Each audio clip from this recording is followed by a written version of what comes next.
Our senior political reporter Trudy McIntosh is here taking us through all the details. So a big announcement on TAFE places, free places, and really trying to address what is right now a shortage of not just skills but workers. Correct, and this was agreed to yesterday at National Cabinet, so the Prime Minister was able to walk straight into this Jobs and Skills Summit with an actual achievement. Here it's going to be a 50-50 funding split with the TAFEs. $1.1 billion is the funding here, and it's going to make 180,000 additional fee-free TAFE places for next year.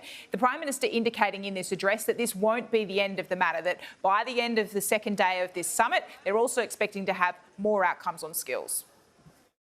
But in recognition of the urgent challenges facing our nation, we are taking action now with a $1 billion training blitz driven by public TAFE.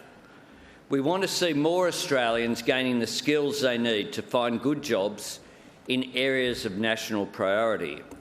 And I want this to be the beginning, not the end, of the progress that we see on skills and training over the next 2 days. The low-hanging fruit for the government here is what was not quite agreed on, but last time around in the coalition, 2020 it was, unions and business went quite far down the path of agreeing the better off overall test was not a good one. Labor in the end kicked up and didn't want that change, but now Labor can sort of pick that up and go, look, we've got agreement, unions and business, and that seems to be probably the biggest likely breakthrough within IR at this summit. And Tony Burke, the Employment Minister, made that clear ahead of the summit, that if he was expecting everyone else to compromise, that he too would have to compromise on Labor's hardline stance on the better off overall test. It's starting to get into the more controversial areas at this summit. We're seeing both business and union representatives speaking about what they want to see in terms of changes for wages. This comes down to the thorny issues in industrial relations, changes to bargaining. We've heard a short time ago from the ACTU's Sally McManus and also the head of COSBOA, that small business lobby group which earlier in the week signed up to this deal controversially with the unions for multi-employer bargaining for small business. Take a look at some of that debate. They should be able to commence bargaining and, when done, simply lodge an agreement with the independent umpire applying the better off overall test. This test can be made simpler without compromising on fairness. Right now, the industrial relations system is intimidating, the complexity serving as a disincentive to employment. We want to see the system be simple enough so it can be navigated by someone who is actually employing for the very first time. There's been a big focus this morning on gender and women's outcomes in terms of employment, wages as well. Big push on childcare. Where we don't think Labor will go is bringing forward their childcare package. It's due to start in July next year.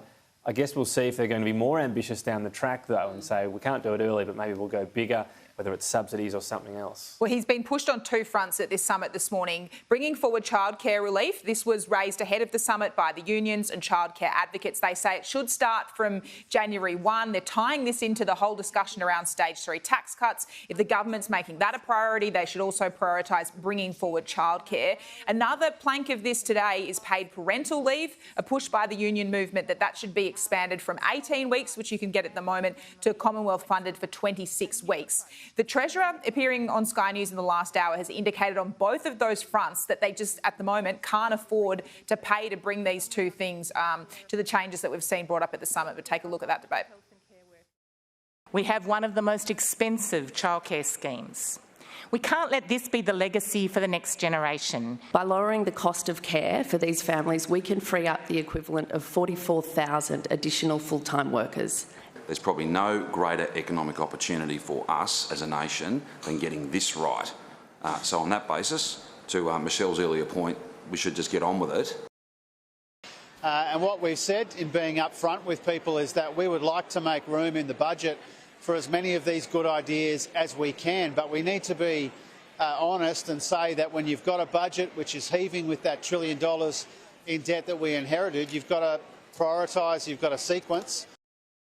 So the Treasurer is sitting in the room the whole time, sitting there as people bring forward these ideas, Tom, that they want more money thrown out, and it's his job to say, no, we can't bring those sort of things forward as a throw forward to what to expect next. The Employment Minister, Tony Burke, I'm told, will be delivering a wrap-up address after this debate we're seeing on IR and wages. In that speech, he's going to give a signal about the government's position on potentially the boot and also multi-employer bargaining. That's due at around 12:30.